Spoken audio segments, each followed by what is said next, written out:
श्री कृष्णा श्री कृष्णा श्री कृष्णा श्री कृष्णा।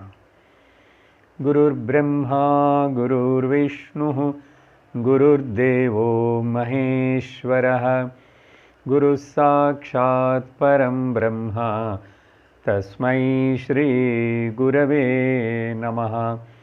तस्मै श्री गुरवे नमः। हरि ओम तत्सत्। श्रीमद् भगवद गीता 13வது அத்தியாயம் 27வது ஸ்லோகம். समं सर्वेषु भूतेषु तिष्ठन्तं परमेश्वरं विनश्यस्त्वविनश्यन्तं यः पश्यति स पश्यति। भगवान श्री कृष्णर अर्जुनन केट 6 கேள்விகளுக்கு பதில் சொல்லி முடிச்சிட்டு அதிலோ க்ஷேத்திரம் என்ன, க்ஷேத்ரஜ்ஞன் என்ன, ஞானம் ஞேயம், கடைசியாக பிரகிருதி என்ன, புருஷன் என்ன అనేది விவரிச்சு அதுக்கப்புறம் இந்த விதமாக ஹே பரதர்ஷபா, லோகத்தில் எதெல்லாம் தெரியறதோ எத் கிஞ்சித், இது 26 சொன்னது, கிஞ்சித் சத்வம் எதெல்லாம் இருக்கின்றனதோ, சத்வம் என்ன இருக்கின்றனதோ இல்லைன்னா ஜீவராசிகளுக்குன்னு சொன்னோம். அந்த சந்தேகம் வரக்கூடாதுன்னு பக்கத்தில் உடனே ஸ்தாவர ஜங்கமம், நடமாடாமல் இருக்கிறன்னா எல்லா வஸ்துகளும் மனிதர்களும் ஜீவர்களும் எல்லாமே க்ஷேத்திரஜ்ஞங்களுடைய ரெண்டுத்துடைய காம்பினேஷன் தான், பிரகிருதி புருஷனுடைய சம்யோகம்தான். இது எல்லாமே இருக்கிறதுக்கு காணப்படுறதுக்கு காரணம்னு சொல்லி இது இப்படி தெரிஞ்சுக்கணும். தத்வித்தி பரதர்ஷபா அப்படின்னு சொல்லியிருக்கார். இந்த 27வது ஸ்லோகத்தில்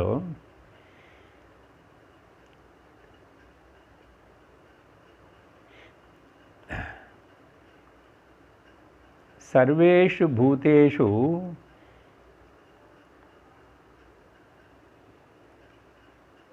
சமம் திஷ்டந்தம் பரமேஸ்வரம். பூதேஷு முக்கியமாக இங்கே ஜீவராசிகளை பற்றி சொல்கிறாரு. எல்லாத்துக்குள்ளேயும் எல்லா ஜீவராசிகளுக்குள்ளேயும் நல்ல உட்கார்ந்திருக்கிற அந்த பரமேஸ்வரம் சமமாக இருக்கார். சரீரங்கள் அந்தந்த ரூபங்கள் வித்தியாசம் இருந்தால் கூட அவர் மட்டும் அந்த ஆத்மரூபமாக சமமாக இருக்கார். இது முதல்ல தெரிஞ்சுக்கணும். இந்த தெரிஞ்சுக்கிறதுக்கு பேர் தான் பஷ்யதி. யார் அப்படி சமபாவத்தோட சமமாக ஒரே ஆத்மாதான் பரமாத்மாதான் இருக்கின்றதுன்னு தெரிஞ்சுக்கிறானோ அவனு தான் உண்மையாக தெரிஞ்சுக்கணவன். அது மட்டும் இல்லை, ரெண்டாவது என்ன சொன்னாரோ, வினஷ்யஸ்து அவினஷ்யந்தம். ஒரு பக்கம் நாமரூபங்களோட காணப்படுற இந்த ஜகத்து மொத்தம் மாறிக்கொண்டே இருக்கிற எல்லாத்துக்குள்ள மாறாமல் இருந்துட்டு இந்த மாறிக்கொண்டே இருக்கிற எல்லாத்துக்கும் சப்போர்ட் பண்ணுறது யாரோ அதையும் பரமாத்மானை தெரிஞ்சுக்கிறானோ அவனு தான் உண்மையாக தெரிஞ்சுக்கிறவன். அந்த தெரிஞ்சுக்கிறதுனே புத்தியில் ஏற்படுற விஷயம். அதனால் இங்கே பஷ்யத்துன்னு சொன்ன கண்ணுனால் பார்க்கப்படுற விஷயம் இல்லை, புத்தியிலோ தெரிஞ்சுக்கிற விஷயம் அப்படின்னு புரிஞ்சுக்கணும். ஸோ இந்த மாதிரி பகவான் அந்த பரமாத்ம தத்துவத்தினை உணரணும். இங்கே ஒரு பாயிண்ட் என்னென்ன, இப்போது பரமேஸ்வரம் எல்லாத்திலும் இருக்காரு అనేది சொல்கிறது மட்டும் இல்லை, அந்த பரமேஸ்வரனு நான் தான். நானனி சொல்லப்படுற இந்த சின்ன அகங்கார ஐ இல்லை, சுத்தமான அகம் அந்த பரமேஸ்வரன் தான் இங்கேயும் உட்கார்ந்துருக்கு. அப்போது நான் பரமேஸ்வரன் தானே. ஆனால் அது தெரியாமல் நம்ம திண்டாடிட்டுருக்கிறோம், தெரியாமே. ஆனால் இப்போது தெரிஞ்சுக்கோ, அது உணரு நீ அப்படின்னு சொல்லும்போது, கடந்த வாரம் நம்ம 5 வேதாந்த கேப்சூல்ஸ்ன்னு சொல்லி 5 முக்கியமான பாயிண்ட்ஸ்னு சொல்லியிருக்கோம். அது ஜஸ்ட்டு ஞாபகப்படுத்துக்கிறோம். என்ன ரொம்ப முக்கியம், அது அடிக்கடிக்கு ஞாபகப்படுத்திக்கணும், சிந்திக்கணும். ஒன்று நான் சர்வத்திர வியாபிச்சிருக்கிற நித்தியமான நான் உணர்வு, அதுதான் என்னுடைய ஸ்வரூபம். நான் உணர்வு, ஞானஸ்வரூபம், நித்தியம் இருக்கேன்னு சர்வத்திர வியாபிச்சிருக்கேன், நான் தான். அதுக்கப்புறம் அப்போ நானும் என்னுடைய சாஸ்வதமான ரட்சணுக்காக, சாந்திக்காக, சுகத்துக்காக நான் வெளியில் எது மேலேயும் ஆதாரப்பட வேண்டியதில்லை. நானே எல்லாத்துக்கும் ஆதாரமாக இருக்கேன் தெரிஞ்சுக்கணும். மூணாவது என்ன சொன்னோம், நான் இருக்கிறதுனால, என்னுடைய சமக்ஷத்திலோ என்னுடைய ப்ரெசன்ஸில் நான் இருக்கிறதுனால இந்த உயிர் இல்லாத ஜடமான ஜகத்து மொத்தம், அதுக்கு எல்லாத்துக்கு மனசு, சரீரம், இந்திரியங்களுக்கு எல்லாத்துக்கு அது என்னோட ப்ரெசன்ஸ்னாலேயே அதெல்லாம் சைத்தன்யத்தினு என்கிட்டேருந்து எடுத்துக்கிறது. அப்போ சைத்தன்ய வஸ்து நானும் இது எல்லாத்து கூட இருக்கிறதுனால தான் இந்த உடல், இந்த சரீரம், இந்த மனசு, இந்திரியங்கள் எல்லாமே கூட சைத்தன்யவந்தமாகிறது. அப்போது நானும் சைத்தன்யம் ஸ்வரூபம், நானும் சைத்தன்யத்தினே கடன் கொடுத்து சரீரம், மனசு மூலமாக வெளியில் இருக்கிற ஜட ஜகத்துன்னு நானே சைத்தன்யமாக கவனிச்சுக்கிறேன். நானும் அதெல்லாத்துக்கு கூட சாட்சி பாவத்தோடு நானும் அப்சர்வ் பண்ணுறேன். அதுக்கப்புறம் அப்படிப்பட்ட எனக்கு வெளியிலோ உலகத்திலோ இந்த சரீரம், மனசுக்கோ இதுக்கு சம்பந்தப்பட்டவங்களுக்கோ ஏதாவது என்ன நடந்தாலும் சரி, எந்த ஈவெண்ட் ஆனாலும் சரி, என்ன பாதிக்காது. என்ன பாதிக்கிறதுக்கு வாய்ப்பே இல்லை. அடுத்தது, இப்படி நான் இது உணர்லே தெரிஞ்சுக்கலன்னா, இது மறந்துட்டான் இந்த விஷயத்தினி, 4 விஷயத்தினி, நான் சம்சாரி ஆயிடுவேன், துக்கியாகவே இருப்பேன், துக்கப்படுவேன். வாழ்க்கை ரொம்ப பேர்டன்சம்மாக இருக்கும்.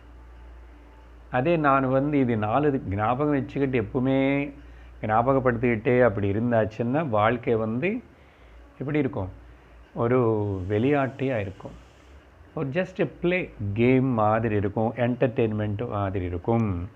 அப்படின்னு 5 விஷயங்களை தெரிஞ்சுக்கணவன் தான் இங்கே பகவானும் இந்த விஷயமா சொல்கிறார். இவனு தான் பஷ்யதி ச பஷ்யதி, இப்படி தெரிஞ்சுக்கிறவன் தான் நிஜமாக தெரிஞ்சுக்கணவன் அப்படின்னு சொன்னார். அப்புறம் இங்கே சங்கராச்சாரியர் ஒரு ஆர்குமெண்ட் கொண்டு வரார். அது கூட கொஞ்சம் சொல்கிறேன், நமக்கு நல்ல உபயோகரமாக இருக்கும். கேட்குறான், இப்படி சொன்னதுக்கப்புறம் என்ன சார் பேசுகிறீங்க நீங்கள், பார்க்கறது என்ன எல்லாரும் பார்க்குறாங்க, கண் இருக்கிறவங்க எல்லாரும் பார்க்குறாங்க, அப்புறம் இவனு மட்டும்தான் சரியாக பார்க்குறவனு, நிஜமாக பார்க்குறவனன்னு சொல்கிறீங்களே, அது சரியில்லை நீங்கள் சொன்னது. அப்படி எல்லோரும் பார்க்குறாங்க லோகத்தில். அப்போது பதில் கொடுக்குறாரு சித்தாந்தி, ஆமாப்பா எல்லோரும் பார்க்குறாங்க, ஆனால் எல்லோரும் விபரீதமாக பார்க்குறாங்க. கான்ட்ரவர்ஷியல், விபரீதமாக பார்க்குறாங்க, பார்க்க வேண்டியது பார்க்கலை. எப்படின்னு சொன்னால், இந்த ஒன்றரை கண்ணை ஸ்குவிண்ட் ஐன்னு சொல்லுவாங்க இல்லையா, அது இருக்கிறவனை அவனுக்கு பொருள் எல்லாம் ரெண்டு ரெண்டாக தெரியும். நம்மளே வேணுமணி அப்படி பண்ணாவே கூட தெரியும். அப்படி பண்ணி பார்த்தா ரெண்டாக தெரியும். எனக்கு இப்போ ஒரு கேமரா ரெண்டாவாக தெரிஞ்சிச்சு. அதே மாதிரி இங்கே ஒரு ஆகாயத்தில் சங்கரர் கொடுக்குற சாஸ்திரிய ஒரு எக்ஸாம்பிள் என்னென்னா, ஆகாயத்தில் சந்திரனை பார்க்கும்போது இந்த உரல் இப்படி வச்சுட்டு உங்களுக்கு கிட்ட கொஞ்சம் அப்படி பாருங்கோ, சந்திரன் வந்து ரெண்டாக தெரியும். நீங்கள் உரல்னு பார்த்துருங்கோ, உரலுக்கு பின்னாடி இருக்கிற சந்திரன் வந்து ரெண்டாக தெரியும். இது இப்போ நீங்கள் பண்ணால் கூட இந்த எக்ஸ்பெரிமெண்ட் தெரியும். நீங்கள் தூரமாக இருக்கிற வஸ்துன்னு பார்க்கும்போது உங்கள் விரல் ரெண்டாக தெரியும். உங்கள் விரல்னு மட்டும் பார்த்துட்டு இருந்த பின்னாடி இருக்கிற வஸ்து தூரமாக இருக்கிறது ரெண்டாக தெரியும். இந்த மாதிரி தான் பார்வை சரியில்லை, மாறுறது இல்லையா? நான் பார்க்குறேன்னு சொன்னால் பஷ்யன்னபி ந பஷ்யதி மூடஹா, அந்த விதத்தில் தான் சொல்கிறாரப்பா. ரெண்டாக தெரிஞ்ச மாதிரி அவிபக்தன்లో விபக்தம்னு பார்க்குறாங்க. அவிபக்தத்திலோ விபக்தம், அதுதான் இங்கே அர்த்தம். வினஷ்யஸ்து அவினஷ்யந்தம் பார்க்கணும். நசிஞ்சு போயிட்டுருக்கிற எல்லாத்துலேயும் நசிஞ்சு போகாதது நித்தியமானது பார்க்கணும். அந்த நித்தியமான வஸ்து நான் தான், என்னோடய ஸ்வரூபந்தான் நித்தியம், கான்ஷியஸ்னஸ் தான். அதே மாதிரி பல டிவிஷன்ஸ் எல்லாம் தெரியும் போது, துவைத்தம் தெரியும் போது விபக்தமாக இருக்கிறது இதில் அவிபக்தமான என்ன நான் கவனிச்சுட்டே இருக்கணும். நான் அவிபக்தம் ஆகலையே, விபக்தமாகலை, விபஜன் இல்லை. அதனால தான் seeing the unity in spite of in the diversity, அதுதான் ஆத்தியாத்மிக ஞான பார்வை, ஸ்பிரிச்சுவல் விஷன். அண்ணா பலது தெரியட்டும். பலதன்னு தெரியறதனேது வந்து அஜ்ஞானம், பிரமதா. நீ எப்போ பின்னாடி இருக்கிற அந்த ஆதாரத்தினை நீ கவனிப்பியோ அப்போது உன்னை நீ கவனிச்சான்னா உணர்வு ரூபத்தில் அது ஒன்றாதான் இருக்கு. இந்த ஏகத்துவம் அனுபஷ்யத. ஸோ இங்கே பஷ்யத்தன்னா ஏகம், அந்த ஏகம் பற்றி இப்போ சொல்லுவார். ஸோ இப்படி அதனால் எல்லோரும் பார்க்குறாங்க லோகத்தில். நீங்கள் தான் பெருசாக படிச்சிட்டிங்களா என்ன, வேதாந்தம் மட்டும், நாங்கள் லோகம் பார்க்கலையா, எவ்வளோ நாளில் நான் வாழ்ந்துட்டுருக்கேன், என் வயசு எவ்வளோ நினைக்கிறீங்க, இப்போது என்னோடய எக்ஸ்பீரியன்ஸ் எவ்வளோ நினைக்கிறீங்க அப்படின்னு எல்லாம் வாதிப்பானே. இல்லைப்பா, பார்க்குறாங்க எல்லோரும் வாழுறாங்க, ஜந்துக்களை கூட வாழுறது. ஆனால் இப்படி உணர்ந்து தெரிஞ்சுக்கிட்டு வாழ்கிறவன் தான் ஞானி. எதுக்கு ஞானம்? இதோ ஆனந்தம், நித்திய நிறைவு, திருப்தியோடு இருக்கிறதுக்கு, துக்கமனேதே உனக்கு இல்லைன்னு தெரிஞ்சுக்கிறதுக்கு, மறுபடியும் இப்படிப்பட்ட துக்கமான சம்சாரத்துக்குள்ளே வர வேண்டியது இன்னொரு சரீரத்து கூட வந்து மறுபடியும் தாதாத்மியம் ஆகிறது அது அவசியம் இல்லை. சரீரம் இல்லாமல் நம்ம இருக்கிறோம், சரீரம் இருந்தால் தான் நம்ம இருக்கணும்னு அவசியம் இல்லை. தூக்கத்தில் தினந்தோறும் அந்த அனுபவம் எல்லோருக்கும் ஏற்படுறது. பகவத்கீதையில் பார்த்தோம்னா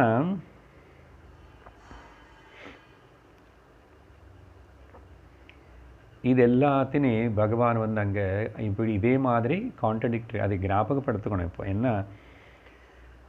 கர்மண்ய கர்மய பஷ்யேத் அகர்மணி ச கர்மய சயுக்த கிருஷ்ண கர்ம கிருத் சபுத்திமான் மனுஷ்யேஷு சயுக்த கிருஷ்ண கர்ம கிருத். என்ன, கர்மத்தில் அகர்மத்தினை பார்க்கணுமா, அகர்மத்தில் கர்மனை பார்க்கணுமா? அதுதான் இப்போ இங்கே சொன்னதே. வினஷ்யஸ்து அவினஷ்யந்தம், விபக்தேஷு அவிபக்தம் பார்க்கணும். அதே அர்த்தம்தான். ஆனால் வார்த்தை வந்து கர்மானே வார்த்தை. எல்லா ஆக்ஷன்ஸுக்கு இப்போ அந்த கர்ம விஷயம் பற்றி பகவானே அடுத்த இன்னொரு 2 ஸ்லோகத்தில் சொல்ல போகிறார். எல்லாம் ஒரு பக்கம் சரீரம் பிரகிருதி பண்ணிகிட்டு இருந்தால் கூட அகர்ம, நான் எதுவுமே பண்ணல. அப்புறம் இதே மாதிரி வேறு எங்கே என்ன சொன்னார் பகவானோ, இதெல்லாமே கூட கிரந்தி ஸ்லோகங்கள்னு சொல்லியிருக்கோம். பார்க்குறதுக்கு கான்ட்ரடிக்ஷனாக இருக்கும். ஆக்ஷனில் இன்ஆக்ஷன் பாரு, இன்ஆக்ஷனில் ஆக்ஷன் பாரு. என்ன சார் ஒன்றும் புரியலன்னு சொல்லக்கூடாது. ஒழுங்காக கேட்டவங்களுக்கு சொன்னது சரியாக ஒழுங்காக கேட்டால் புரிஞ்சிடும். அதே மாதிரி இன்னொரு ஸ்லோகத்தில் யானிஷா சர்வபூதானாம் தஸ்யாம் ஜாக்ரதி சம்யமி யஸ்யாம் ஜாக்ரதி பூதானி தானிஷா பஷ்யதோ முனேஹே.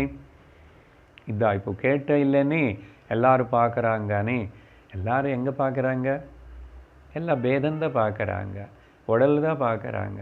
அடுத்தவங்கன்னு பார்த்து அவங்களோட உடம்பு தான் நினச்சிக்கிறாங்க எல்லாரும். இங்கே அதுதான் சொல்கிறார், எல்லா அஜ்ஞானிகளும் தூங்கிட்டு இருக்கும்போது ஞானி முடிச்சிருப்பார், எல்லா அஜ்ஞானிகளும் முடிச்சுட்டு இருக்கும்போது ஞானி தூங்கிட்டு இருப்பார். இது எப்படி சாதாரணமாக புரிஞ்சுக்கிறது? இது ஆக்சுவலி தூக்கம் பற்றி முடிக்கிறது பற்றி இல்லை. ஞானம் அஜ்ஞானம் అనేది பார்வை.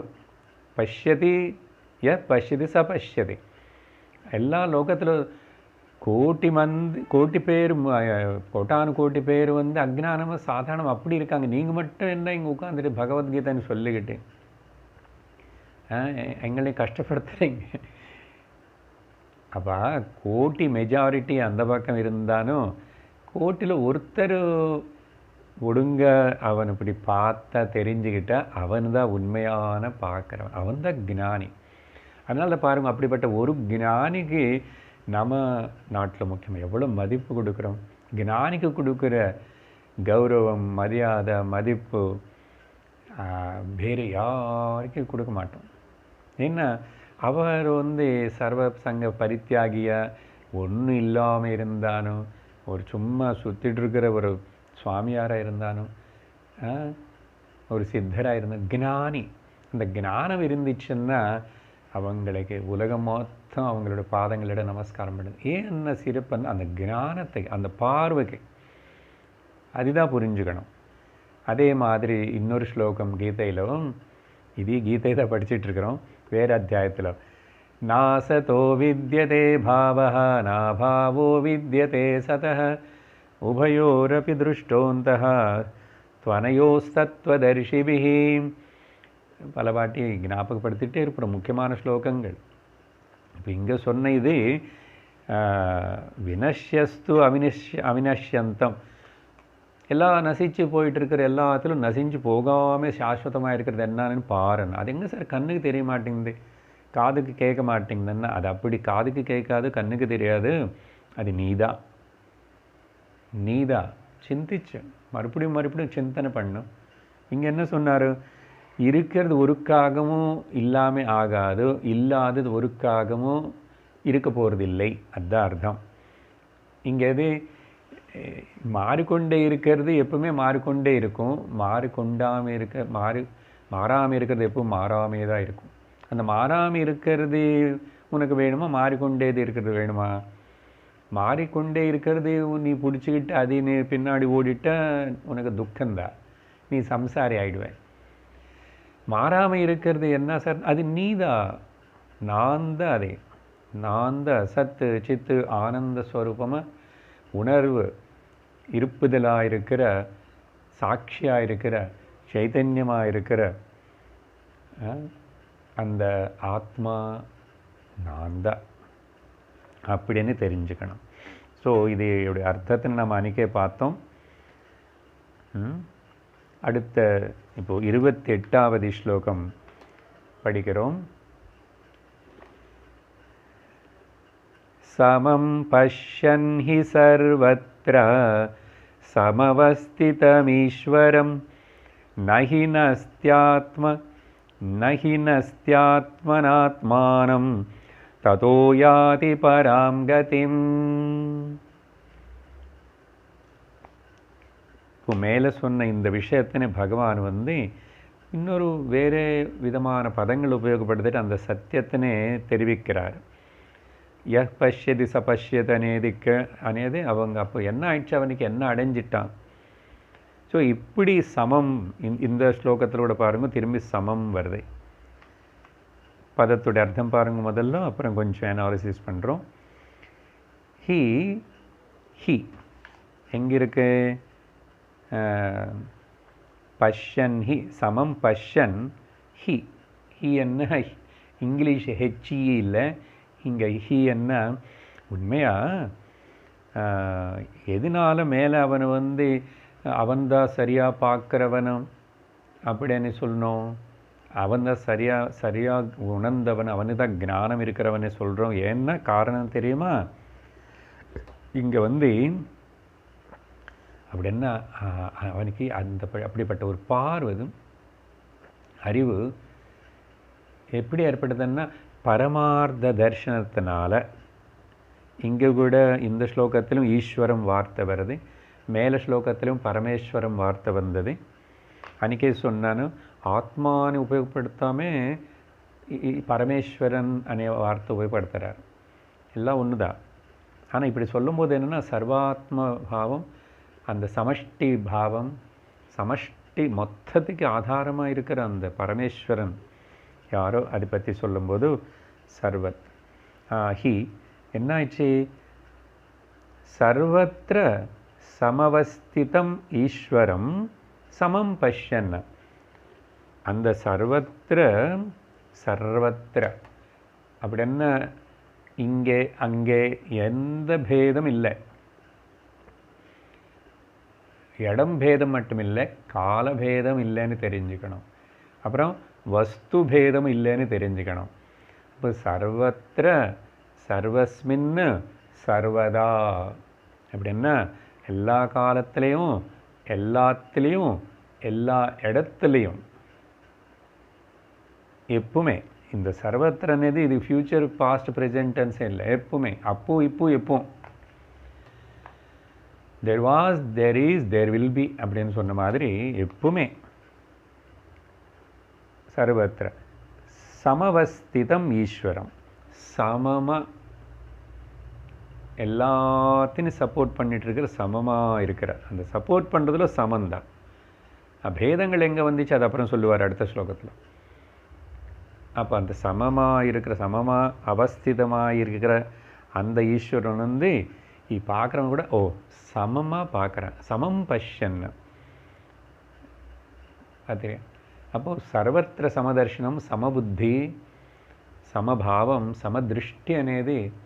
அதனால தான் அன்றைக்கி சொன்னோம் யோகத்துக்கே ஒரு அர்த்தம் சமத்துவம் யோக உச்சதே. அப்போது சர்வத்திர சமவஸ்திதம் ஈஸ்வரம் சமம் பஷ்யன் எங்கே. ஸோ சர்வத்திரந்து சர்வபூதேஷு துல்லியதையா அவஸ்திதம். எல்லாத்துக்குள்ள பூதேஷு అని சொன்னால் கூட இங்கே நம்ம வந்து அந்த மேலே ஸ்லோகத்தில் வந்து கனெக்ட் பண்ணிக்கிட்டு 26 ஸ்தாவரம் ஜங்கமம் கூட எடுத்துக்கணும். அங்கே சொன்னார்லே பகவான். ஆனால் குறிப்பாக நமக்கு பேதம் தெரியறது எங்கன்னா இந்த ஜீவர்களுக்குள்ள, மனிதர்களுக்குள்ள. பூதேஷு இல்லை, பூதேஷுன்னு சொன்னால் பஞ்சபூதங்கள் எல்லாத்துக்கும் சப்போர்ட் பண்ணுற வஸ்து ஒரே பரபிரம்மன் தான். காற்றுக்கு சப்போர்ட் பண்ணுற பரபிரம்ம வேறு, ஆகாயத்துக்கு சப்போர்ட் பண்ணுற பரபிரம்ம வேறு, அப்படி கிடையாது. எல்லாம் ஒன்று தான், எல்லாம் ஒன்று தான். உங்கள் வீட்டில் பல்ப் எரிகிறதுக்கு கரண்ட்டு, எங்கள் வீட்டில் பல்ப் எரிகிறதுக்கு கரண்ட்டு, எங்கள் வீட்லேயே பாத்ரூமில் பல்ப் எரியறதுக்கு கரண்ட்டு, பூஜா ரூமில் பல்ப் எரியறதுக்கு கரண்ட்டு, எல்லாம் ஒரே கரண்ட்டுங்க, எல்லாம் ஒரே கரண்ட், வித்தியாசம் இல்லை. அப்படி பார்த்தா ஈஸ்வரம், இந்த ஈஸ்வரம் அనే வார்த்தைக்கு அர்த்தம் வந்து முந்தாவது ஸ்லோகத்தில் இருக்கிறதுனால அது சொல்லணும். தேக இந்திரிய மனோபுத்திக்கு அவ்வக்தமாக இருக்கிறவர். ஓகே, வெத்திரிக்தமாக தேக இந்திரிய மன புத்திக்கு எல்லாத்துக்கு சப்போர்ட் பண்ணுறார். ஆனால் இந்த தேக இந்திரிய மனோபுத்திகளும் பிரகிருதி பஞ்சமகாபூதங்களும் மூல பிரகிருதி மாயா இது எதுவுமே இல்லாமல் பிரம்மன் எப்பவுமே இருக்கா. அன்மேனிஃபெஸ்டடாகவே பிரம்மன் எப்பவும் இருக்கா. இந்த மேனிஃபெஸ்ட் ஆனதுனால சிலதெல்லாம் காணப்படுறதுனால பிரம்மத்துக்கு ஒன்றும் ஆகலை, ஒன்றும் ஆகாது, ஒன்றும் தொடாது. அதனால் இருந்துட்டப்போ அவ்வக்தமாக இருக்காருன்னா, அன்மேனிஃபெஸ்டாக இருக்காருன்னா, ஓ அவர் கண்ணுக்கு காணப்படலை, எங்கே இல்லவே இல்லை, அவர் வியக்தமாகலை. இல்லை, வியக்தமாகிறது தானே முக்கியம் சார், வியக்தமாகாதது. வியக்தமாகிறதெல்லாம் உனக்கு தெரியறதுக்கு அசல் நீ இருக்கிறதுனால தானே. அந்த வியக்தம் அவ்வியக்தத்துக்கு அதிரிக்தம். அதனால தான் சத் சத் அசத் அசத்துக்கு விலக்ஷணம், காரிய காரணத்துக்கு விலக்ஷணம் அப்படின்னு சொல்லுவோம். புரிஞ்சுதா? காரிய காரணத்துக்கு விலக்ஷணம். அந்த உத்தேசத்தில் தான் இங்கே பரமேஸ்வரம் பரமாத்மா ஈஸ்வரம் అని சொல்லப்படுது. அப்படி பார்ப்பான். இது எல்லாமே இருக்கே, இது எல்லாத்துக்கு கூட நான் வியக்தப்படுத்துகிறேன், அபிவியக்தமாகிறேன். ஆனால் இது எல்லாமே இல்லைன்னாலும் நான் நல்லா தான் இருக்கேன். இதில் ஏதாவது கோளாறு இருந்தாலும் குறை இருந்தாலும் கூட நான் நல்லதாக இருக்கேன், எனக்கு ஒன்றும் ஆகலை. அப்படிப்பட்ட ஒரு கன்விக்ஷன், அப்படிப்பட்ட ஒரு உறுதியான அறிவு. அப்போது என்னுடைய ரிஃப்ளெக்ஷன் தான் தட்சிணாமூர்த்தி ஸ்தோத்திரத்தில் சொன்ன மாதிரி, விஸ்வம் தர்ப்பண திருஷ்யமான நகரை துல்லியம் நிஜாந்தர்கதம். நானும் என்னுடைய ஒரு ரிஃப்ளெக்ஷன். சார், என்னுடைய ரிஃப்ளெக்ஷனு கண்ணாடியில் பார்க்கும்போதும், ஆனால் இந்த உதாரணத்தை ஜாக்கிரதை ஓரளவுக்கு தான் எடுத்துக்கணும். கண்ணாடிக்கு முன்னாடி இருந்து பார்க்கும்போது என்னோடய ரிஃப்ளெக்ஷன் தெரியுறது, என்னோடய ரிஃப்ளெக்ஷன் தான் தெரியுது, நான் எப்படி இருக்கேன்னு அப்படி தான் தெரியுது. ஆனால் இங்கே இந்த தட்சிணாமூர்த்தி ஸ்தோத்திரமாவது இப்போ நான் அது பேசுகிறதுல சொல்கிறது, என்னுடைய ரிஃப்ளெக்ஷனே நான் வெளியில் பார்க்குறேன். அப்போ என்னுடைய ரிஃப்ளெக்ஷனே பல வகையான கண்ணாடி, அந்த கண்ணாடி மீடியமில் வித்தியாசம் இருந்தால், பல விதமான கண்ணாடிகளில் இருக்குல்ல, கான்வெக்ஸு கான்கேவு, இன்னும் கூட கண்டுபிடிச்சிட்டான் நிறையா. அந்த 10 கண்ணாடி வச்சு அப்பப்போ அந்த பொருட்காட்சியில் எக்ஸிபிஷனில் வச்சு 10 ரூபாய் கலெக்ட் பண்ணி உள்ளே அனுப்புவான். உள்ளே போன 10 கண்ணாடிக்குள்ளே நீங்கள் 10 விதமாக தெரிவிங்க. இது இந்த உதாரணம் நல்லா இருக்குல்ல. அப்படி இங்கே கோட்டி கோட்டி கணக்கில் கண்ணாடி மாதிரி இந்த அநேக சரீரங்கள்னு வச்சுக்கோங்க.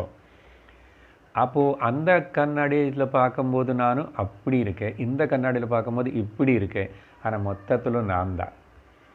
இது தெரிஞ்சுக்கணும்னு இந்த கண்ணாடி எக்ஸாம்பிள் கூட விட்டுட்டு கண்ணு மூடி, கண்ணாடி விட்டுட்டு கண்ணு மூடி அந்தர்கதம் ஹிருதயத்தில் சிந்தனை பண்ணணும்.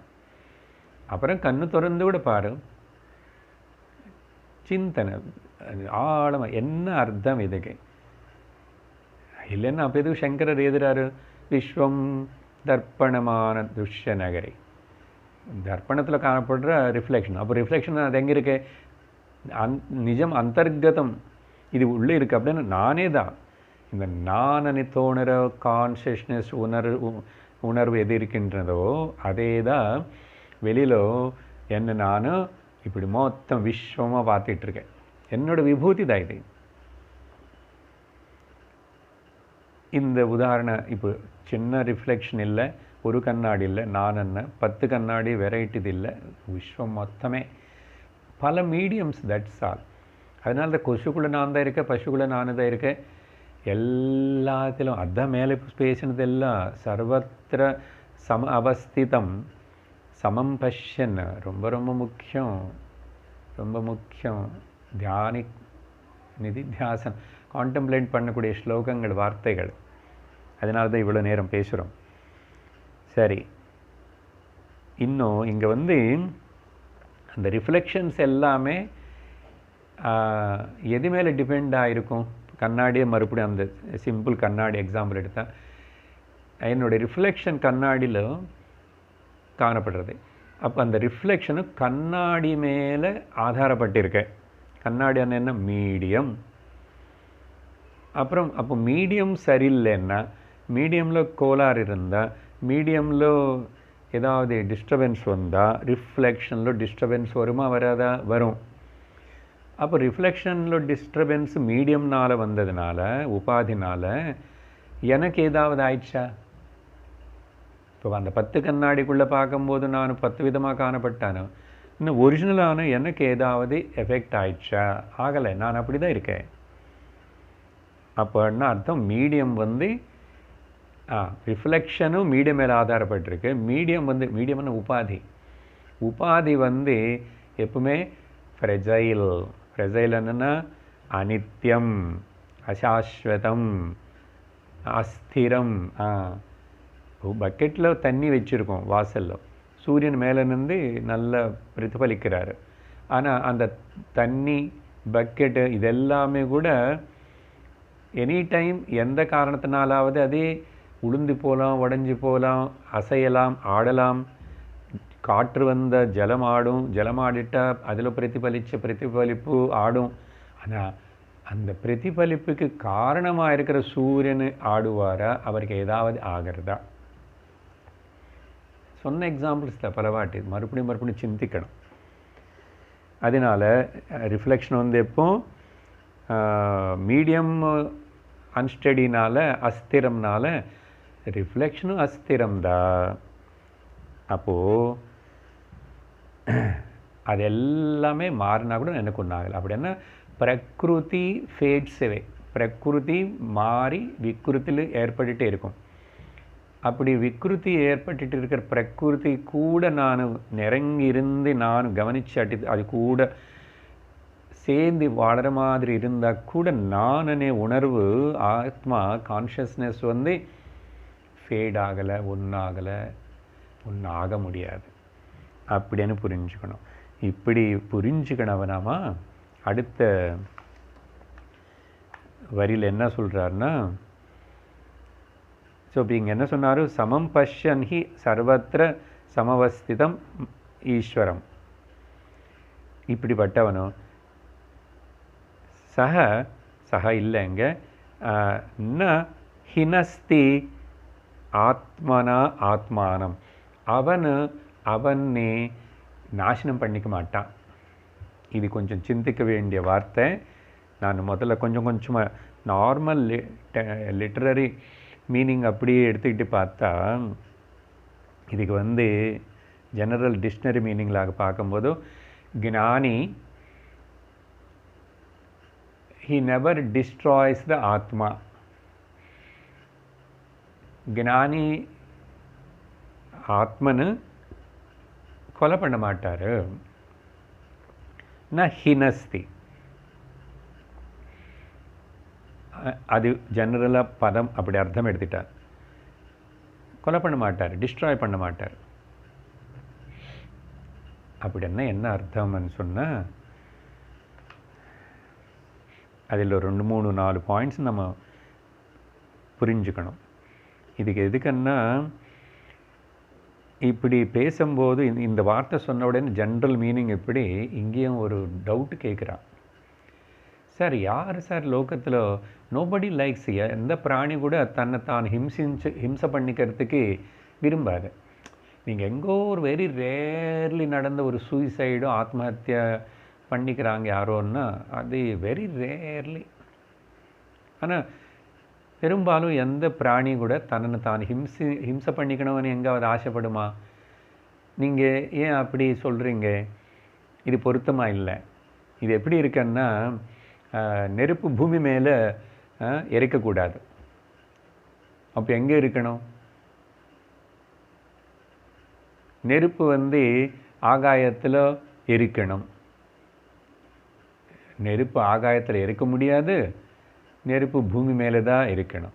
நீங்கள் வந்து பிரஸ்தாவனை சம்பந்தம் இல்லாத மாதிரி ஏதோ சொல்கிறீங்களே, அங்கே வந்து ஆகாயத்தில் பண்ணாதுங்கோ அண்ணா. ஆகாயத்தில் எப்படி பண்ணுவோம்? யாரும் பண்ண மாட்டாங்க ஆகாயத்தில். பூமி மேலே பண்ணாதன்றீங்க, பூமி மேலே தவிர எங்கே தான் அப்புறம் ஆகாயத்தில் நெருப்பு நீ வச்சு கொடுத்தோம். அப்படி இருக்கு நீங்கள் சொல்கிறதானே ஒரு ஆர்குமெண்ட்டு கொண்டு வரார் சங்கரர். சரியா? எந்த பிராணி கூட தன்னை தான் ஹிம்சை பண்ணிக்காதே அப்படின்னு சொன்னால், அதுக்கு இந்த அர்த்தமெல்லாம் தெரிஞ்சுக்கணும். இந்த அர்த்தமெல்லாம் தெரிஞ்சுக்கணும். He never kills himself by himself, பொதுவான அர்த்தம் ஒன்றும். ஓகே, ஞானி அவர் ஆத்மனை வந்து ஒருக்காகவும் டிஸ்ட்ராய் பண்ண மாட்டார். அப்படின்னா இதுக்கு நம்ம வந்து பகவத்கீதை 6வது அத்தியாயத்தில் பகவான் சொன்ன அங்கே நின்று கூட ஒரு பாயிண்ட் எடுத்துக்கணும். உத்தரேதாத்மனாத்மானம் ஆத்மானம் ஆத்மானம் அவசாதயேத். ஆத்மனை ஒன்று நீ உத்தரிச்சுக்கணும். ఆత్మని ఒరుక్కాగము నాశనం பண்ணாது అనేది அங்கே டிகிரேட் பண்ணாதనే அர்த்தத்தில் அதே கருத்து தான் இப்போ இங்கே என்ன உண்மையான அர்த்தம் அப்படின்னு சொன்னால், it's not like killing or பாடின்னு டிஸ்ட்ராய் பண்ணுறதுன்னு இல்லை அர்த்தம்.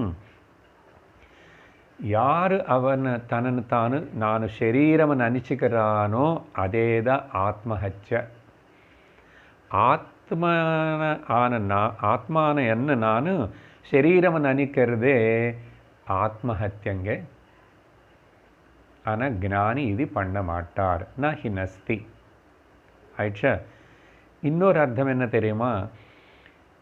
இப்போ சரீரம் நானே நினைக்கிறது ஆத்மான நான் நிஜமா, அதை விட்டுட்டு அந்த மறந்து போகிறதே ஆத்மஹத்திய. மறந்துட்டு மறுபடியும் இன்னொரு சரீரத்தில் போயிட்டே இருக்கிறது கூட நீ எத்தனை வாட்டி ஆத்மன் ஹத்தியை பண்ணிகிட்டே இருக்குன்னு அர்த்தம். ஜாகிரதை புரிஞ்சுக்குங்க. பொதுவாக நம்ம சொல்கிற சூயிசைடல் டெத் அதை பற்றி சொல்லலை. பாகவதத்திலோடு இந்த வார்த்தை சொல்லப்பட்டது.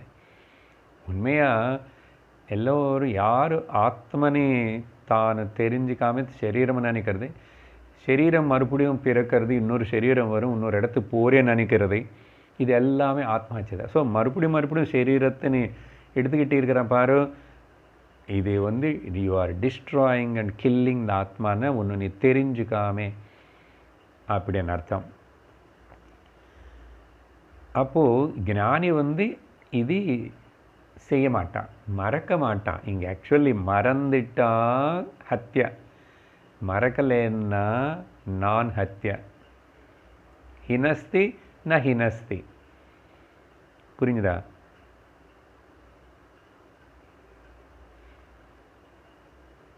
ஃபர்கெட்டிங் அண்ணா மறந்து போகிறது. இது மறந்து போயிடுச்சோன்னா அர்த்தம் என்ன? அந்த வஸ்து ஆல்மோஸ்ட்டு நான் எக்ஸிஸ்டன்ட் இல்லைன்னு அர்த்தமாகிறது இல்லையா? அப்போது எது நான் எக்ஸிஸ்டன்ட்னு ஆயிடுத்தோ உன்னோட திருஷ்டியில் ஆத்மா, ஆஸ் தோ அது ஆகலை இருக்கு. இந்த நான் எக்ஸிஸ்டன்ட் மறந்து போயாச்சுனால இப்போது ஒரு வஸ்து எனக்கு எங்கே வச்சது எதுவுமே தெரியல, ஞாபகம் இல்லை. அப்போ அது பூர்ணமாக எனக்கு ஞாபகத்தில் இல்லைன்னா அது இல்லாத மாதிரி தானே, நான் எக்ஸிஸ்டன்ட் ஆஸ். அப்போது ஆத்மா கூட மறந்து போயாச்சுனான்னா அது இல்லைன்னு மாதிரி அர்த்தமாயிடுது. அப்போது அப்படி இருக்கிற நிலையில் எனக்கு என்னுடைய டிமாண்ட்ஸ், என்னுடைய ரிக்குவயர்மெண்ட்டான பீஸ், செக்யூரிட்டி, ஹாப்பினஸ்ன்னு அப்போ எங்கே தேடுவேன்? நானும் நேச்சுரலி அனாத்மாவில் தேடுவேன். ஏன்னா ஆத்மான்னு மறந்து போயாச்சு. நான் ஆத்மா అనేది எனக்கு தெரியவே இல்லை, அது இருக்கிறது ஞாபகம் இல்லை. Don't father about it. அது எனக்கு தெரியல. ஐ டசன்ட் நோ எனிதிங். அது இருக்க நீ சிந்திக்கணும், நான் அதை நினச்சிக்கணும், நான் எப்பவும் பிரயத்தனம் பண்ணல. அப்போ நீ இதுதான் உண்மையான ஆத்மஹத்தியை பண்ணிக்கிற மாதிரி. அப்போது இந்த அனாத்ம மேலே சுகம், சாந்தி, ரட்சணைக்கு ஆதாரப்படுறது தான் சம்சாரமப்பா, அஜ்ஞானமப்பா. அதனால் இந்த பாயிண்ட்ஸ் எல்லாம் ஞாபகம் வச்சுக்கிட்ட அந்த பிரதிபக்ஷவாதி கேட்டான் இல்லை, நீங்கள் எப்படி அப்படி சொல்கிறீங்க? யாரும் அந்த விதத்தில் சொல்லலை. நாங்கள் பிராணிகள் யாரும் அவன் ஹிம்சை பண்ணிக்கிறது అనేది இந்த மாதிரி நான் சரீரம் நினைக்கிறது ஹிம்சா.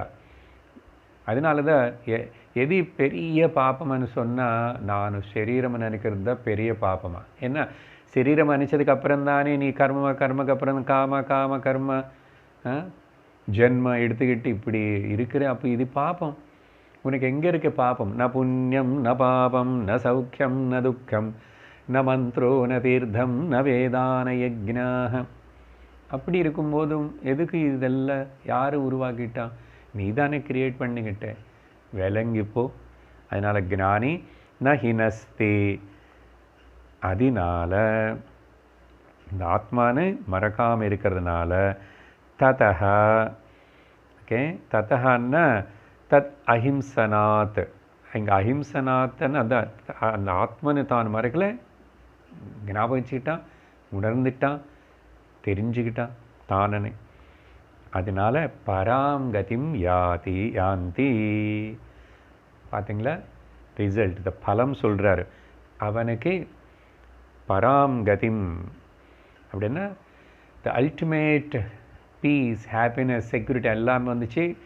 ஜீவன் முக்தி அடைஞ்சிட்டான் இப்போவே. இது எப்போ உணர்ந்தாமோ இப்போ நம்ம ஜீவன் முக்திர்கள். போஸ்ட்போன் பண்ணக்கூடாது. பகவத்கீதை எல்லாம் முடிக்கணும், இன்னும் அது முடிக்கணும், இது முடிக்கணும், இப்படி போஸ்ட்போன் பண்ணக்கூடாது. இப்போ ஏற்றுக்கிறதுக்கு நவ் அண்ட் ஹியர் ஆக்செப்ட் பண்ணுறதுக்கு வேண்டிய தயாராகி ஏற்றுக்கணும், வாங்கிக்கணும். முக்தி இதுதான், மோட்சம் இதுதான், சாந்தி இதுதான் ஜீவன் முக்தி అని சொல்லி பராம் கதிம் யாந்தி. பாருங்க, ஜஸ்ட் தெரிஞ்சுக்கிறதுனாலேயே எல்லாம் கடிச்சிச்சு. ஏதாவது செஞ்சு கடிக்கணும்னா நீ திரும்பி அஜ்ஞானத்தில் இருக்கன்னு அர்த்தம். உனக்கு இன்னும் தத்துவம் புரியலன்னு அர்த்தம். மறுபடியும் பகவத்கீதை ஆரம்பத்தில் ஒன்று கேட்டுகிட்டே வரணும். ஏதாவது செஞ்சால் சரி பண்ணிக்கிற, ஒன்றுமே செய்ய வேண்டாம். அப்படி செஞ்சு எல்லாம் முடிச்சுட்டு அதில் பார்த்துத பரீட்சலோகான் கர்மச்சிதான் பிராமண நிர்வேதமாயாத் நாஸ்தி அகிருத கிருதேன. பார்த்தீங்களா முண்டகோபனிஷத்து. தத்விஜானார்த்தம் வந்துட்டோம், குருக்கிட்ட வந்துட்டோம், பகவத்கீதை படிக்கிறோம், பகவான் கிருஷ்ணன் உபதேசம் வாங்கிட்டு இருக்கிறோம்.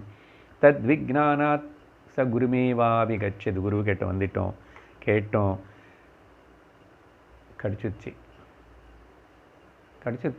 எல்லாம் அவ்வளோதான். இனிமே சாந்தி, நிம்மதி, ஆனந்தம் இருக்க வேண்டியதுதான். பராம் கதிம் யாந்தி. ஸோ இங்கே அந்த ஆர்குமெண்ட்டு நெகேட் பண்ணிட்டோம். இப்படி 4-5 விதமாக சொல்லி என்ன இதோடைய சாராம்சம் இப்போ சொன்னதே, அந்த இங்கிலீஷில் கேபிட்டல் ஐ ஸ்ட்ரெயிட்டாக அப்படி இருக்கும் ஒன்று. அப்படி அந்த ஐ நான் ஒரிஜினல் கான்ஷியஸ்னஸ் ஓசி நான், அந்த கேபிட்டல் ஐ. ஆனால் அதை மறந்துட்டு என்ன நான் ஸ்மால் ஐ, பெட்டி, குருக்கெட், குட்டி, வளைஞ்சி வக்கரமாக இருக்கிற அந்த குட்டி ஐ நான் நினச்சிக்கிட்டு இருக்கேன். அப்படி என்ன அர்த்தம்? அகங்கார ஜீவபாவத்துக்கு இறங்கிட்டேன். அப்போது இந்த குருக்கெட்டு சின்னது போய் சுருங்கி வளைஞ்சி இருக்கிற போக்கிரி பொய்மையார் அது சத்தியம் நினச்சிட்ருக்கிற உனக்கு எங்கேருந்து சாந்தி வரும், எங்கேருந்து சுகம் வரும், எங்கேருந்து உனக்கு ரட்சணை வரும்? அதனால் நான் கேபிட்டல் ஐ ஒரிஜினல் கான்ஷியஸ் ஞாபகம் வச்சுக்கணும். இதுதான் இந்த ஸ்லோகத்துடைய சாராம்சம். அப்புறம் அடுத்தது, ஒருவேளை இப்படி எல்லாம் சொல்லும்போதும் இந்த சமம் பஷ்யத்தனே விஷயம் கூட சந்தேகம் கேட்குறான். எப்படி சமம் பார்க்கறது எல்லாம் சரி, ஏதோ பிராணிகளும் மனிதர்களுக்குள்ளே சமமாக பார்க்குறது சமம்னா ஏதோ கொஞ்சம் ட்ரை பண்ணலாம். ஆனால் கல், மரம், செடி, கொடி எல்லாத்தையும் சமமாக பாரு, அதோட பிரம்மம் இருக்குன்னு பாருன்னா இது சரியில்லை சார் அப்படின்னு நீங்கள் சொல்கிறது. சமமாக ஈஸ்வரன் எல்லா இடத்துலையும் பார்க்கணுன்னு சொல்கிறது கூட அது சரியான விஷயம் இல்லை, பொருத்தமாக இல்லை, அது முடியாத விஷயம். எதனால் அப்படின்னா அவன் ஆர்கியூ பண்ணுறான். இங்கே பாருங்கோ, பல ஜீவர்கள் இருக்கானா அப்படின்னா பல ஆத்மகள் இருக்கு. அந்தந்த மனிதன் அந்தந்த சரீரத்தில் இருக்கிற அந்த மனிதன், அந்த ஜீவ, அவனுடைய குணங்களுக்கு தகுந்த மாதிரி, அவனுடைய சுபாவத்துக்கு தகுந்த மாதிரி வேறு லட்சணங்களோடு இருந்துட்டு அப்படி பல பேதங்களோடு இருக்கும்போது நீங்கள் எப்படி சமம் பார்க்குறீங்கன்னு சொல்கிறீங்கன்னு அவனுக்கு இன்னும் அந்த சந்தேகம் போக மாட்டேங்குது. ஓகே, ஆத்மஹத்திய விஷயத்தில் சந்தேகம் வந்தது, அதை தீர்த்திட்டோம். இப்படி அந்த சமம் பார்க்குறது கூட நான் ஒத்துக்கலை சார். அந்த மேலே சொன்ன 2 ஆர்குமெண்ட்ஸு இல்லை, முக்கியமாக இந்த சமம் பார்க்குறதுனேது என்ன உனக்கு புரியலையா? இந்த அடுத்த ஸ்லோகம்ல சொல்கிறே பாரு, எப்படி புரிஞ்சுக்கணும், எப்படி பார்க்கணும். 29 प्रकृत्यैव च कर्माणि क्रियमाणानि सर्वशः यः पश्यति तथात्मानम् अकर्तारं स पश्यति.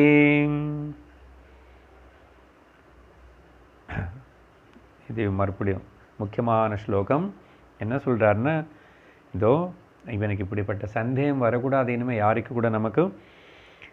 பிரகிருதி ஏவச்ச கர்மாணி, கர்மாணி பிரகிருத்தியா ஏவ கிரியமானானி. நீ சமமாக பார்க்கணும் అనేది உனக்கு நாங்கள் பிரகிருத்திని பார்க்க சொல்லலை. பிரகிருத்திலோ பேதம் இருக்கும், விக்ருதி இருக்கும். என்ன சொல்கிறாருங்க, சர்வ கர்மாணி குணங்கள் அந்தந்த அவங்க பண்ணுறது, அவங்களோட பிரவர்த்தனை, அதோடைய பிஹேவியர் வேறு மாதிரி இருக்குன்ற நீ அது எல்லாமே கூட பிரகிருத்தியா ஏவ, அது எல்லாமே பிரகிருதியில் நடக்கிறது. பிரகிருதி தான் செய்ய வைக்கிறது. ஆனால் பிரகிருத்திலே நீ பிரகிருதிக்கு அபின்னமாக இருக்கிற புருஷன் தானே, ஆத்மா தானே. அப்படி இருக்கும்போது ஸோ இப்படி சர்வசக எல்லா அந்த பிரகிருதி சம்பந்தப்பட்ட விஷயங்களும் பலது இருக்குன்னு சொன்னேன். பல ஜீவராசிகளும் வேறு வேறு இருக்குன்னா அப்போ சமம் எப்படி பார்க்குறதுன்னா, அதிலோ சமம் பார்க்கக்கூடாது. பிரகிருத்திலோ விக்ருதி இருந்துட்டு தான் இருக்கும், அந்த வேற்றுமை காணப்படும் மேலோட்டம். ஆனால் அப்படி இருந்தால் கூட அதில் புருஷனான உனக்கு யஹ பஷ்யதி ததா, அது மட்டும் இல்லை, ஆத்மானம் அகர்த்தாரம்னு யார் பார்க்குறானோ. ஸோ இவ்வளோ பண்ணிட்டு இருக்கிறது கூட பண்ணாமல் இருக்கிற, அசையாமல் இருக்கிற ஒரு வஸ்து இருக்குது. எப்படி இப்போ ஆகாயம் அப்படியே இருக்குது, ஆகாயத்தில் பூமி சுற்றுறது, சூரியன் சுற்றுறான்றோம். ஆகாயம் அப்படி தான் இருக்குது. அப்போது பண்ணுறதெல்லாம் யாரோ, பூமி பண்ணுறது, சூரியன் பண்ணுறான், இந்த கிரகங்களை பண்ணுறது. ஆகாயம் ஏதாவது பண்ணிச்சோ? ஆகாயம் போல் தான் நினச்சிக்கோ நீ. ஆனால் ஆகாயம் இல்லாமல் இதெல்லாம் எங்காவது நிற்குமா? ஆகாயத்தில் தான் நிற்கிறது அதெல்லாம். அப்போ பிரகிருதி பிரம்மம்லோ நிற்கிறது. பிரம்மண்யாதாய பிரம்மாசிரித்யா பிரகிருதி அஸ்தி. அந்த பிரகிருதி அது ஏதோ மாறிட்டு எல்லாம் காட்டுக்கும். மாயதானே பிரகிருத்தன்னு என்ன, அங்கே கேள்வியே கேட்குறதுக்கு வாய்ப்பில்லை. ஏன் பண்ணுறது அப்படி, ஏன் காட்டுறது அப்படி, நிறைய வாட்டி சொல்லிட்டோம். அதெல்லாம் சும்மா அதை மேஜிக் தான். யாமா சாமாயா அகட்டித்த घटना பட்டியசி மாயா. அப்போ அதை பற்றி நீ என் தலை அடிச்சுக்கிற. அதுதான் சொல்கிறாரு, பிரகிருத்தியேவ சர்வாணி சர்வச கர்மாணி கிரியமானானி. இது நல்லா தெரிஞ்சுக்கணும்.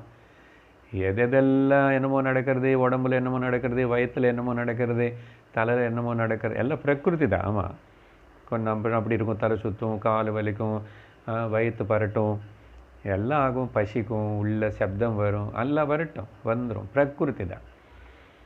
ஆனால் கான்ஸ்டன்ட்லி மாறிக்கொண்டே இருக்கிறது, கான்ஸ்டன்ட்ன்றது ஃப்ளக்ஸ், அதுதான் பிரபஞ்சம்.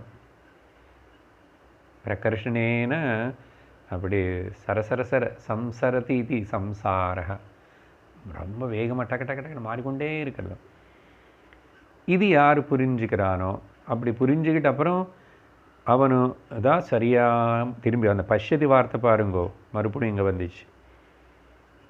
பஷ்யன் 3 ஸ்லோகங்களுக்குள்ளே வருது. யஹ் பஷ்யதி ததா, அதே மட்டும் இல்லை, அப்போ அவனை என்ன கிரகிச்சுக்குவான், என்ன தெரிஞ்சுக்கிட்டான், ஆத்மானம் அகர்த்தாரம். அது அப்போ ஆத்மான நான் அகர்த்தா அண்ட் அபோக்தா. அந்த கேபிட்டல் ஐ ஆத்மா அகம், சுத்தகம், ஐ ஆம் அகர்த்தா. நான் எதுவுமே பண்ணல, நான் எதுவுமே அனுபவிக்கலை, ஆனால் எல்லாத்தையும் பிரகாசிக்க செய்கிறேன். அந்த சின்ன கேபிட்டல் ஜீவபாவ அகங்கார ஐ தான் இந்த பாடுபடுறது. நீ அதிலிருந்து தனி பண்ணிக்கோ, நீ தனியாக நின்று பாரு, கவனி. அதனால் அகர்த்தாரம். இது பல வாட்டி எக்ஸாம்பிள் சொன்னோம். ஆகாயத்தில் இருக்கிற சூரியன் வந்து எல்லாத்தையும் பிரகாசிக்கிறான்.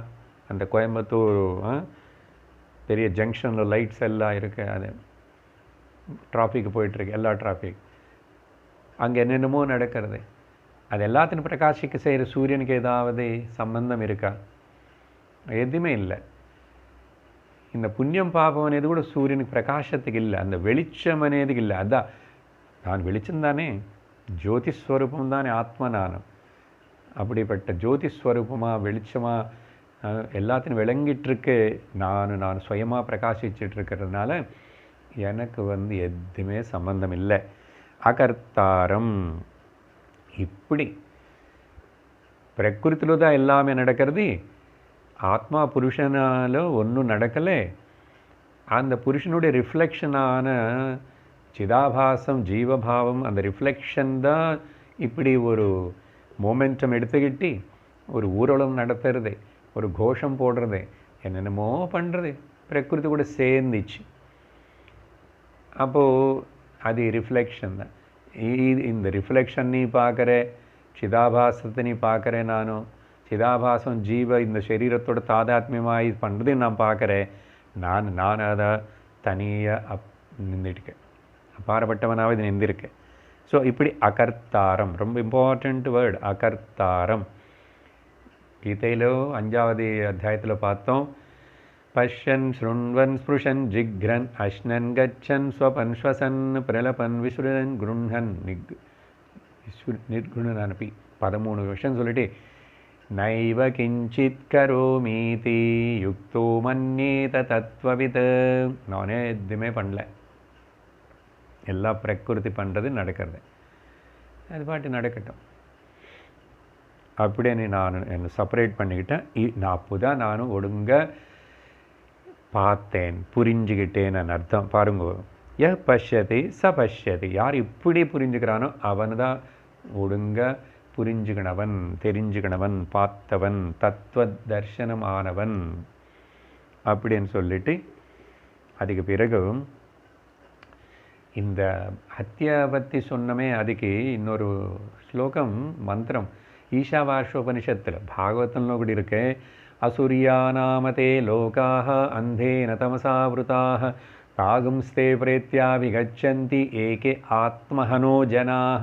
ஆத்மஹத்யா அనే விஷயம் அசூரியாநாம, அந்தகாரம் அக்ஞானத்தில் இருந்துட்டு அதில் வந்து வெளியில் வர்றதுக்கு ட்ரை பண்ணாமல் இருக்கிறவங்க வந்து அவங்களே தே ஆர் கில்லிங் தெம்செல்வ்ஸ்ன்னு அர்த்தம். அங்கே கூட ஆத்மஹனோ ஜனாகனு வார்த்தை இருக்கு. சரி, இவ்வளவு சொன்னதுக்கப்புறம் இப்போது இன்னும் மேலும் அதே பரமார்த்த தத்துவத்தினே பகவான் வந்து இது எப்படி தெரியுமா, பலதாக காணப்பட்டு இருந்தால் கூட பிரகிருத்தினால சர்வ கர்மாணி கிரியமாணி அப்படி நானும் அகர்த்தா அபோக்தா.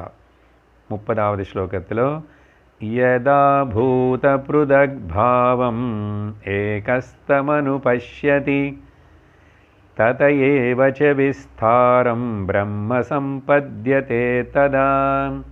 மறுபடியும் இங்கே ஒரு பலஸ்ருதி மாதிரி மேலே யாதி பராம் கதியான்னு 28 சொன்னாரா. He attains the fulfilment and he reached his final கோல். அவனுடைய ஸ்வரூபத்தில் அவனு நிந்திருக்கான். அதே மாதிரி இங்கே பிரம்ம சம்பத்தியதே எப்போ, அப்போது ததா அவனு பிரம்மனா, அவன் பிரம்மனே சொல்லி அவனே பரமாத்மா, அவனே ஈஸ்வரன், அவனே பிரம்மம் அப்படின்னு அவனு என்ன நானும் உணர்ந்துட்டேன். சம்பத்தியத்தை அடைவான் அர்த்தம். மறுபடியும் இங்கே he established in his own real essential nature. எப்போ ததா அப்போ எப்போ யதா எப்போ பூத புருதக் பாவம் ஏகஸ்தம் அனுபஷ்யதி.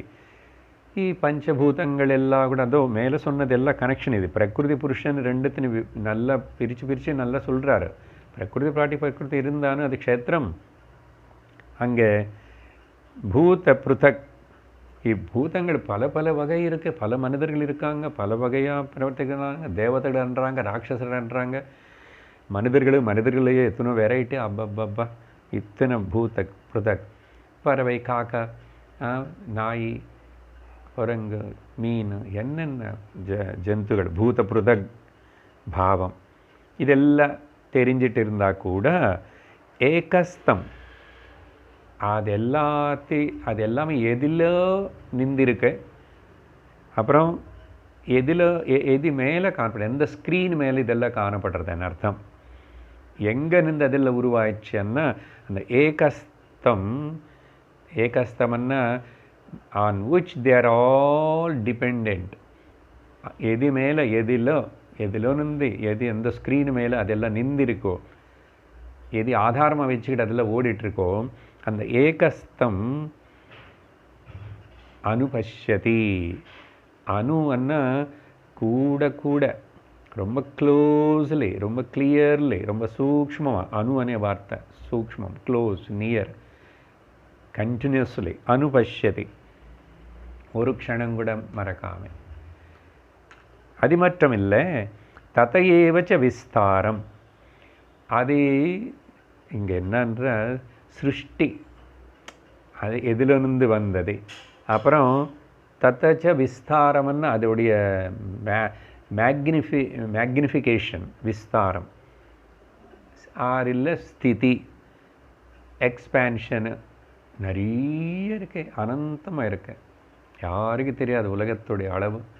இந்த காஸ்மாஸ் உனக்கு கண்ணுக்கு தெரியறது தானே சத்தியம். கண்ணுக்கு தெரியாத பிரம்மன் எப்படி சத்தியம்னு நீ ஒரு வேளை இப்படி எல்லாம் வாதிச்சா கூட என்னதான் தெரியறது உனக்கு? எவ்வளவு தெரிஞ்சிச்சு, என்னதான் தெரிஞ்சுக்கிட்டேன்? நாட் ஈவன் ஸ்பிக், ஒரு டஸ்ட் பார்ட்டிகளோடு இல்லை. வேதமே சொல்றதே, பாதோஷ விஸ்வபூதானி திரிபாதஸ்யாமிருதம் திவே. இவ்வளோ 14 புவனங்கள், லோகங்கள், இதெல்லாமே கூட ஜஸ்ட்டு 1/4 ஆஃப் இட். ஆமாம், 3/4 வந்து டார்க் மேட்டர்ன்றான் சயின்ஸு. தெரியாதது முக்கால் பாகம் இருக்க, தெரிஞ்சிருக்கிறத நினைக்கிறது. தெரிஞ்சிருதுன்னா இந்த கண்ணுக்கு, இந்த சயின்ஸுக்கு, இந்த மைக்ரோஸ்கோப்புக்கு, இந்த டெலிஸ்கோப்புக்கு தெரிஞ்சது 1/4. தெரியாதது இன்னும் டார்க் மேட்டர்னு. பாதோஷ விஸ்வா 3 மேலே இருக்குது, அப்படின்னா அனந்தமாக இருக்குது. சரி, மொத்தத்தில் அந்த விஸ்தாரம் ஆல்சோ. ஸோ சிருஷ்டி, ஸ்திதி, அது எல்லாம் எங்கே நின்று வந்தது, எங்கே நிற்கிறது, எங்கே விஸ்தரித்து காணப்படுறது, எதிலோ திரும்பி அடங்கிறதோ அது எல்லாம் ஒன்று தான். ஒரே ஏகஸ்தம் பிரம்மன்னு ஆசிரிச்சான்னு தெரிஞ்சால் அவன் பிரம்மனே ஆயிடுறான். பிரம்ம சம்பத்தியதே ததா அகம் பிரம்மாஸ்மி அப்படின்னு சொல்லி, மய்யேவ சகலம் ஜாதம் மயி சர்வம் பிரதிஷ்டிதம் மயி சர்வம் லயம் யாதி தத் பிரம்மா அத்வயம் அஸ்மி அகம் అని உணர்றான். அப்படி சொல்லி அதுக்கப்புறம் 31 அநாதித்வா நிர்குணத்வாத் பரமாத்மாயமவ்யயः ஷரீரஸ்தோபி கௌந்தேய ந கரோதி ந லிப்யதே. இப்போ இந்த கொஞ்சம் 29 சொன்ன அகர்த்தாரம் అని சொன்ன வார்த்தைக்கு அடுத்த இதிலும் இதெல்லாமே பலது வேற்றுமை. 3 குணங்கள் திரிகுணாத்மிகமாய ஸோ மச் வெரைட்டி காணப்பட்டு இருந்தால் கூட அது எல்லாமே இது ஏகஸ்தம், ஒன்று மேலே ஒன்றுலோ தான் இதெல்லாம் காணப்படுது. ஒன்று தவிர ஒன்றும் இல்லை, ஏகமேவனு தெரிஞ்சுக்கிட்ட பிரம்மம், அது விடக்கூடாது. அப்போ அந்த ஏகமான பிரம்மமான ஏகஸ்தமான வஸ்து அநாதித்வாத், அதுக்கு வந்து பிகினிங் இல்லை. நிர்குணத்வாத், அதுக்கு எந்த எட்ரிபியூட்டும் எந்த குணமும் இல்லை. அப்படிப்பட்ட அதுக்கு பேர் தான் பரமாத்மான்னு சொல்கிறோம். அதுக்கே பரமேஸ்வரன் கூப்பிட்டாரு, ஈஸ்வரன் கூப்பிட்டாரு. அதுக்கே இப்போ பிரம்மம்னு சொல்லிட்டாரு. அதுக்கே பராம் கதிமன்னு சொல்லிட்டாரு. கதிம் பிரம்மம் பரம் எல்லாம். அந்த பரமாத்மா அயம் அவ்யய, அது அந்த பரமாத்மானது அவ்யய, அது எப்பவுமே ఏదిమే ఆగల అదికి అవ్యయ అన్న అర్థం అదిలో குணங்கள் கிடையாது, குறையில, ஏறலை, மாறலை, மாறாது. அது எப்பவுமே அப்படிதான் இருக்கு. அது எப்பவுமே இப்படிதான் இருக்கு. அது புரிஞ்சுக்கிற வழக்கு சிந்திக்கணும்னு ஆகாயம் என்னமோ ஆயிடுச்சு. எத்தனோ பேர் வந்தாங்க, கிருஷ்ணா வந்தார், ராமா வந்தார், போயிட்டாங்க, ராஜாக்கள் வந்தாங்க போயிட்டாங்க, எல்லாம் அங்கே தாத்தாக்கள் வந்தாங்க போயிட்டாங்க. கிரகங்கள் வந்துடுது போகிறது, எல்லாம் ஆகிறது, சுனாமி வருது போகிறது, பூகம்பம் வருது, புயல் காற்று வருது. ஆகாயத்துக்கு ஏதாவது ஆயிடுச்சா? ஆகாயத்தில் எங்காவது ஏதாவது ஆயிடுச்சுன்னு ஏதாவது சயின்ஸு கண்டுபிடிச்சதா? ஆகாயத்துக்கு ஆகாயத்திலோ என்ன ஏதோ அங்கே பூமி மேலே ஆயிடுச்சு, மார்ஸில் ஆயிடுச்சு, அது சொல்லலை. ஆகாயத்துக்கு என்ன ஆயிடுச்சு? ஸ்டார்ஸ் ஆர் பர்ஸ்ட் ஆகிறது, கிரகங்கள் எல்லாம் உடைஞ்சு போகிறது, துண்டு துண்டா. ஆகாயத்துக்கு ஏதாவது ஆகிறதா? அப்படி அது ராக்கெட்டு ஸ்பீடாக போயிட்டு இருக்கும்போது ஆகாயத்துக்கு ஏதாவது ஐயோ ரொம்ப கீறுது வலிக்குது, ஆகாயத்துக்கு ஏதாவது ஆகுமா? அப்படி ஆகாயத்துக்கு ஏதாவது ஆன மாதிரி நீங்கள் எப்பாவது எங்காவது ஏதாவது சயின்ஸு கிரகிக்க முடியுமா? ஏன்னா அங்கே ஒன்றும் இல்லை, ஒன்றும் ஆகிறதுக்கு இல்லை, ஆக முடியாது. அதனால் நீ அது சயின்டிஃபிக் ரெக்கார்டிங்கும் பண்ண முடியாது. அதுதான் சொல்கிறார் இங்கே. இப்படிப்பட்ட ஆகாயம் போல் இருக்கிற இந்த அவ்யயமான பிரம்மம் பரமாத்மா ஷரீரஸ்தஹ அபி, இந்த சரீரத்தில் கூட ஆத்மா பிரகாசிச்சுட்டு இப்படி வேலை பண்ணிட்டு இருந்தால் கூட கூட சைத்தன்யம் கொடுத்து உடம்புக்கு. ஏ கௌந்தேயா, ஏ அர்ஜுனா, சூக்ஷ்ம புத்தி இருக்கிறவனே கவனி. ந கரோதி ந லிப்யதி லிப்யதே. வாட் இஸ் திஸ் ந கரோதி ந லிப்யதே? இதோட விளக்கம் அடுத்த சத்சங்கத்தில் பார்ப்போம். ஓம் பூர்ணமத பூர்ணமிதம் பூர்ணாத் பூர்ணமுதச்யதே பூர்ணஸ்ய பூர்ணமாதாய பூர்ணமேவாவசிஷ்யதே. ஓம் சாந்தி ஷாந்தி ஷாந்தி. ஹரி ஓம் ஸ்ரீ குருப்யோ நமः. ஹரி ஓம். ஹரி ஓம் தத்சத்.